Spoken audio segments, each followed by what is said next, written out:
이스라엘이 애굽에서 나오며 야곱의 집안이 언어가 다른 민족에게서 나올 때 유다는 여호와의 성소가 되고 이스라엘은 그의 영토가 되었도다. 바다가 보고 도망하며 요단은 물러갔으니 산들은 순양들같이 뛰놀며 작은 산들은 어린 양들같이 뛰었도다. 바다야, 내가 도망함은 어찌함이며 요단아, 내가 물러감은 어찌함인가.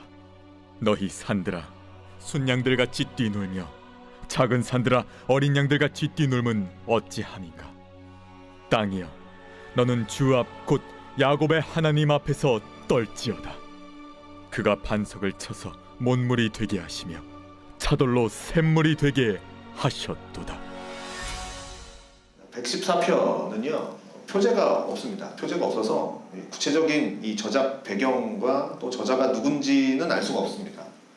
그런데 이제 좀 추론을 해보면 대부분의 학자들은 이 시는 아마 바벨론의 포로로 있다가 이제 70년 후에 돌아올 때 하나님께서 이제 회상하는 거죠. 하나님께서 애굽에서 건져내 주신 그 구원의 역사를 생각하면서 하나님을 찬양하는 시다라고 이제 대부분의 학자들은 보고 있습니다. 그러니까 바벨론에서 이제 나오면서 그때 애굽에서 나올 때 그것들을 이제 연상하는 거죠.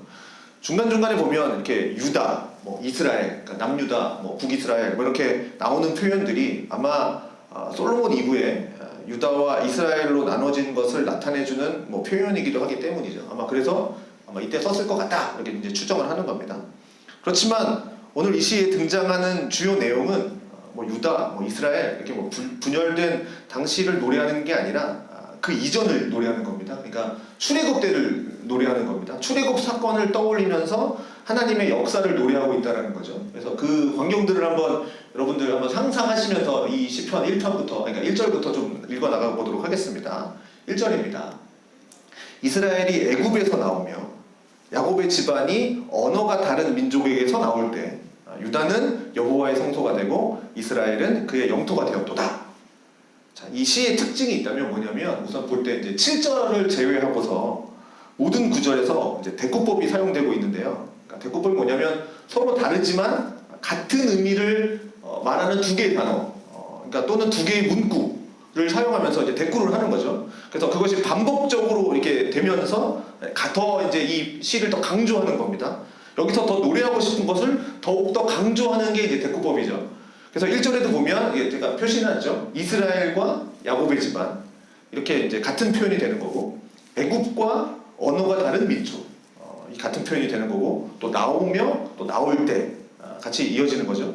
그러니 이스라엘이 언어가 다른 애굽의 통치 아래 있었지만 애굽에서 나올 때를 지금 노래하고 있는 겁니다. 그런데 그때 2절에서 보는 바와 같이 유다는 여호와의 성소가 되고 이스라엘은 그의 영토가 되었도다. 여기도 보이시죠? 이렇게 유다와 이스라엘 같이 연결되죠. 그의 성소, 그의 영토 연결됩니다. 자, 여기 우리 성경에는 지금 여호와의 성소라고 번역이 되어 있지만 원문에는 여호와라는 말은 없습니다. 그냥 그의 성소, 그의 영토 이렇게 되어 있습니다.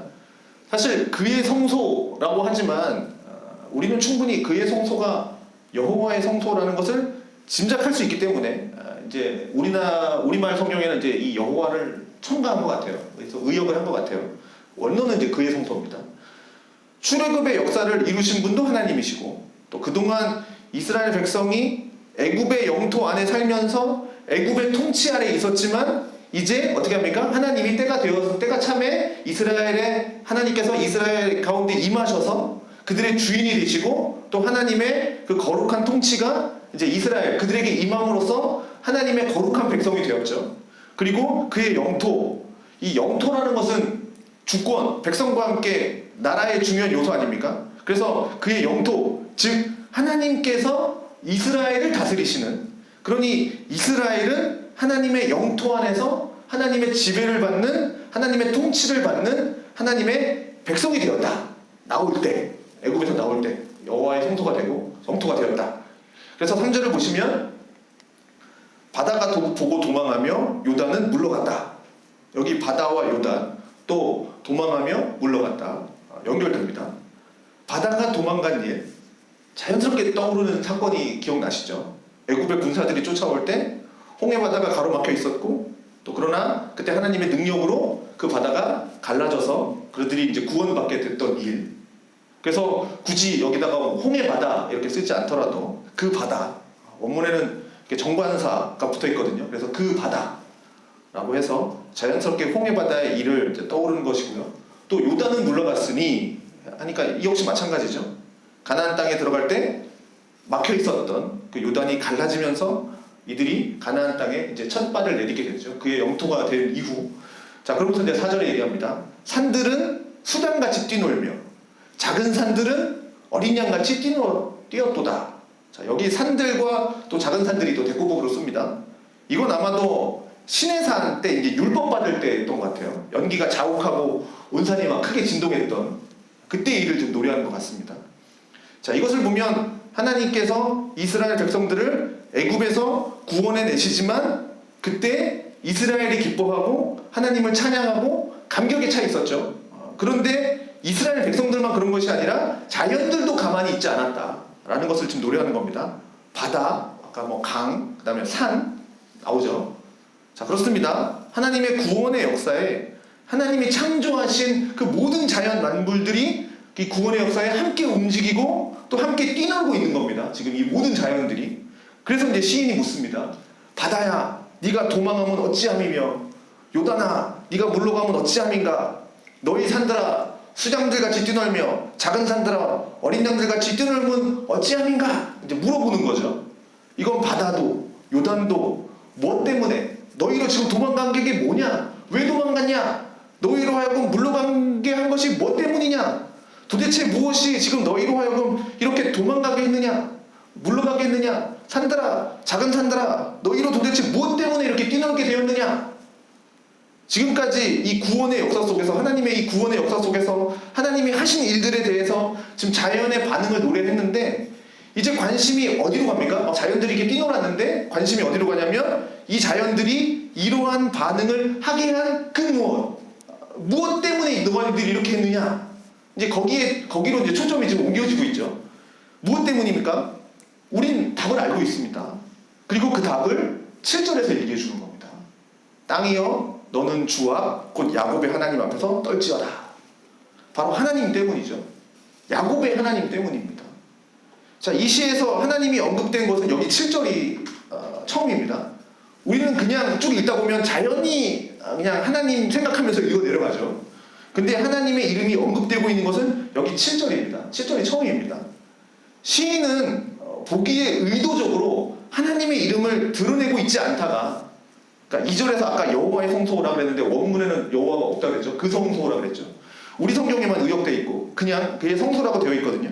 그의 영토. 자, 하나님을 암시하는 표현만 했지 직접적으로 하나님의 이름은 언급하지 않았습니다. 그런데 여기 와서 바다야, 요단아, 산들아, 어찌하여 그렇게 하고 있냐? 라고 질문하면서 여기 7절에 와서 그것이 바로 하나님 때문이다 라는 것을 이제 7절에 와서 이제 빵 하고 터뜨린 겁니다. 궁금하게 하다가 빵 하고 터뜨린 거죠. 왜 그 바다가 도망을 했는지, 왜 요단이 물러갔는지, 왜 산들과 작은 산들이 뛰놀았는지, 그건 바로 누구 때문이다? 야곱의 하나님, 이스라엘의 하나님 때문이다 라는 것을 지금 말하는 겁니다. 그래서 이제 외칩니다. 땅이여, 너는 주님의 얼굴 앞에서, 야곱의 하나님 얼굴 앞에서 떨지어다.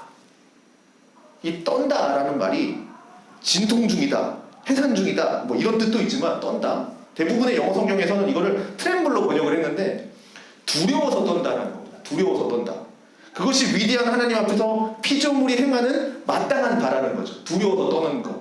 그래서 8절에 그가 반석을 쳐서 못물이 되게 하시며 차돌로 샘물이 되게 하셨도다.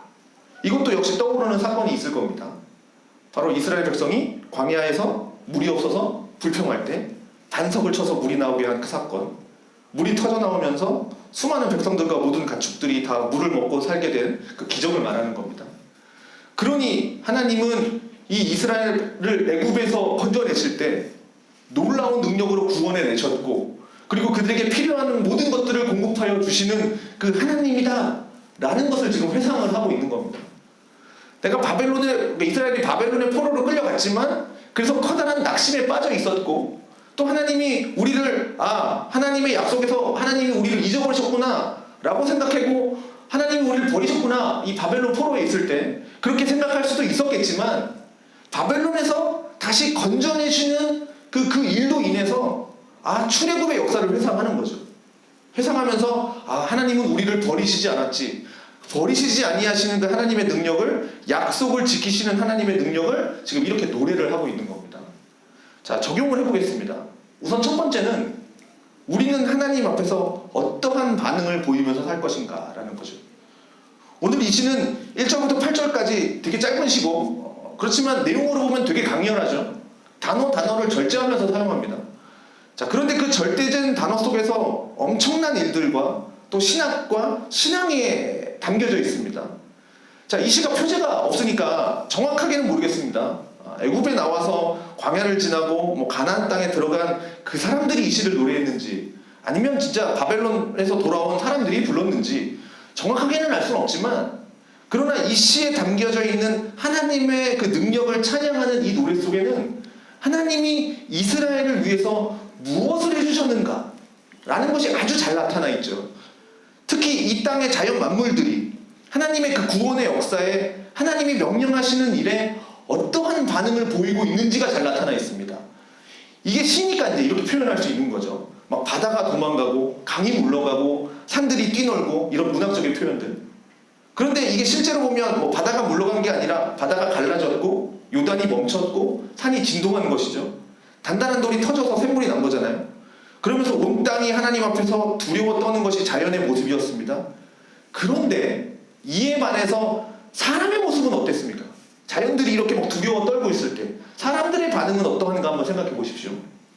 하나님이 하시는 이런 놀라운 위대한 일들을 보면서도 사람들은 하나님 앞에 두려워 떨지 않았다라는 거죠. 이 막 자연이 두려워 떨고 있을 때, 바다가 갈라질 때 하나님을 무시하는 사람들, 즉 애굽의 군사들은 어떻게 했습니까? 바다가 갈라질 때 그 바다 속으로 뛰어든 사람들입니다. 율법을 받고 산이 진동했을 때, 그렇게 산이 막 두려워 떨고 있을 때, 그때 이스라엘 백성들은 뭐 하고 있었습니까? 하나님을 제대로 섬기지 않는 그들은 송아지 만들고 있었습니다. 거짓된 신을 숭배하고 있었습니다. 그게 인간의 모습이죠. 그렇게 우리는 하나님 앞에서 어떠한 반응을 보이고 있는지를 돌아봐야 됩니다. 우리도 하나님이 하시는 그런 일들을 보면서 하나님이 명하시는 것에 의해서 우리는 지금 기뻐하고 순종하고 있는지, 하나님의 그 어미로우심 앞에서 우리가 하나님을 두려워하고 있는지를 돌아봐야 됩니다. 자연은 그렇게 하나님을 두려워하면서 하나님이 명하신 일들을 그대로 순종하면서 따라가고 있는데, 하나님의 형상과 모양대로 지음받은 우리들은 오히려 하나님 앞에서 기뻐하지 못하고 또 하나님을 경외하지 못하고 살아가면 안 되지 않습니까? 그러니 오늘도 하나님을 경외하는 삶을 살아갈 수 있도록 도와달라라고, 또 오늘 마음을 다시 한번 다 잡고 하나님의 은혜를 구하는 저희들이 되었으면 좋겠습니다. 또 하나는 우리의 인생에 장애물들이 참 많습니다. 그런데 하나님은 모든 것을 바꾸시고 그 길을 지나가게 하시는 하나님이라고 하는 것을 우리는 생각해야 됩니다. 출애굽의 길, 이건 역시 하나님의 역사대로 애굽에서 나왔습니다. 그런데 약속의 땅에 가는 길, 약속의 땅으로 가는 길은 탄탄대로가 아니었죠.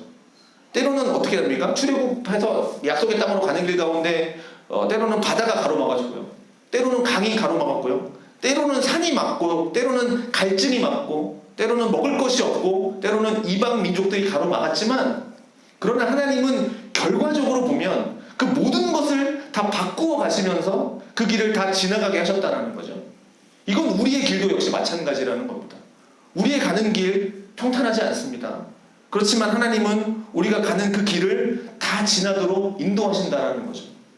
장애물이 있다면 그것을 다 바꾸어 가시면서, 바다면 갈라지게 하시고, 물이 없으면 물이 터지게 하시고, 이렇게 우리가 생각할 수 없는 일들을 하나님의 능력으로 하시면서 그렇게 우리가 그 길을 지나가도록 하나님은 인도하십니다.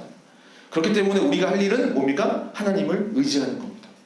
이 시를 노래하고 있는 이 이스라엘 백성들이 출애굽의 위대한 그 역사를 회상하면서 노래를 부르고 있습니다.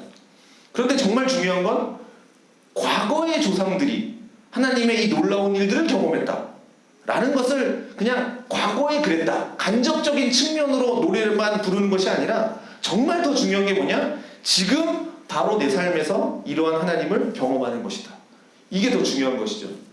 이걸 경험하지 못한 채 우리 조상들은 그랬었지, 그랬구나, 출애굽 때는 그랬구나, 그걸 노래하고 있다면 그것으로서도 의미가 있겠지만, 그런데 그렇게 이 일들을 경험하지 못한 상태에 있으면 언젠가는 하나님을 떠나게 되고 하나님을 의지하지 못하게 되고 그런 일들이 생겨버리죠. 그래서 정말 중요한 건 나의 인생 속에서도 하나님이 바다를 물러가게 하시고, 내 인생의 문제 앞에 그 반석이 터져서 물이 나오게 하시고, 또 산들이 함께 뛰놀고 하는 것들을 내 인생 가운데서 보는 겁니다. 그걸 경험하는 겁니다. 그래서 성경에 나오는 이 일들이, 성경에 있는 사람들이 경험한 이 일들이 우리 인생 속에서도 나타나기를 소망하면서 하나님을 의지하는 사람들이 되어야 됩니다. 그러면 우리 길에 뭔가 장애물이 있는 것 같습니다. 내 인생에 장애물이 너무 많은 것 같아요. 그러면 그것이 어떻게 됩니까? 하나님의 일하심을 경험할 수 있게 되는 좋은 기회가 되는 겁니다. 오히려 감사하게 되는 거죠. 그러니 뭔가 가로막혀 있다라고 생각할 때 어렵다, 힘들다, 그것만이 아니라 이 어려움 가운데, 이 장애물 가운데 하나님이 또 어떠한 일을 이루셔서 또 우리로 하여금 이 길을 지나가게 하실까, 그것을 경험하는 우리가 되어야 합니다. 그래서 하나님을 더더욱 의지하는 우리 모두가 되기를 바라겠습니다.